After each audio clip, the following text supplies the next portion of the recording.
फैनायाथ' बे 8थासो समावनो फैदोंमोन। बेनिफ्राय ओरै सानजानिफ्राय फैनानै नैबे ओंखाम संग्रा न'खौ नारफायदों आरो उनाव ओरै फैनानै गासिबो जमा फैजोब्बायना, गासिबो ओरैहाय नै बिथिंखौबो सिफायबाय आरो ओरै सानजानि न' जेन'बा पाक्कानि न' बेखौबो सिफायजोब्बाय, माइरं जालांबाय। ओमफ्राय आरो गोबां खहा दिनै गय देमा सल्ल'रा दिनै खहा खालामलांबाय आरो हनै साइकेल सुइकेल गासिबो खहा जालांजोब्बाय, थौ साराय गासिबो गाख्रेबलांजोब्बाय। दा थानो न' दंना गैया? दाथ' थानो न' गैया। बहा थाहैनाय मोनायाव? मोनायाव गुबुननि न'आवसो थाहैनाय जाबाय। मा खालामना दंमोन नोंसोर?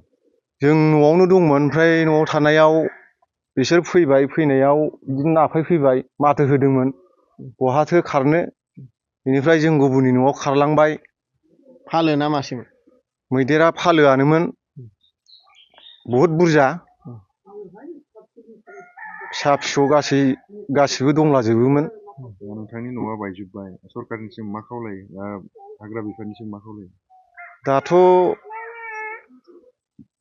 जिसिबां खहा जानाय हिसाबै दा सरकारनिफ्राय एसेबाबो अनसुंथाइ नांगौमोन। बेनिफ्राय दिनै फरेस्ट डिपार्टमेन्टनिफ्राय एबा हाग्रा बिफाननिफ्राय बेफोरबायदि मोनबा, अनसुंथाइ मोननाय मोनबा मोजां जागौमोन। फरेस्टारफोर फैदोंना फैयाखैमोन बे समाव? फरेस्टारा मोनफैथ'वाखैमोन, उनावसो न' सिफायखांनानैसो मोनफैदों।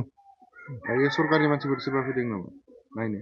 सरकारि मानसिथ' दा गैथ'वा, फैयाखै। मा मुं? आंनि मुङा अरनजय नार्जारि। नोंनि न'खरजों लोगोसे सोरनिखौबा सिलिंखार खालामबावदों नामा? आरो गुबुननियावबो दिनै सिफायलांदों, माइ जालांदों। मा नाम बिसोरनि? ओरै सासेया जाहैबाय पुसुराम, ओमफ्राय सासेया जाहैबाय थेमब्रा, आरो सासेनिया जाहैबाय सनजित।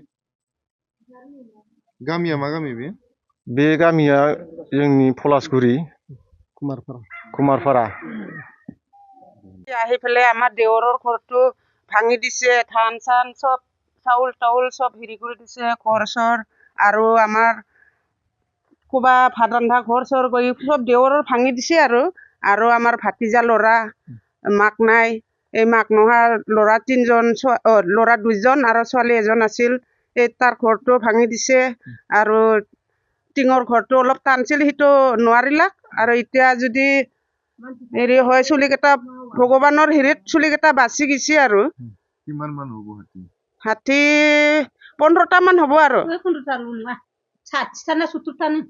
15টা মান হ'ব আৰু হাতীটো। এতিয়া অহাটো 5টা মান আহিছে আৰু চাইডে গৈছে আৰু হাতীটো। বহুতটা আছিল হাতীটো।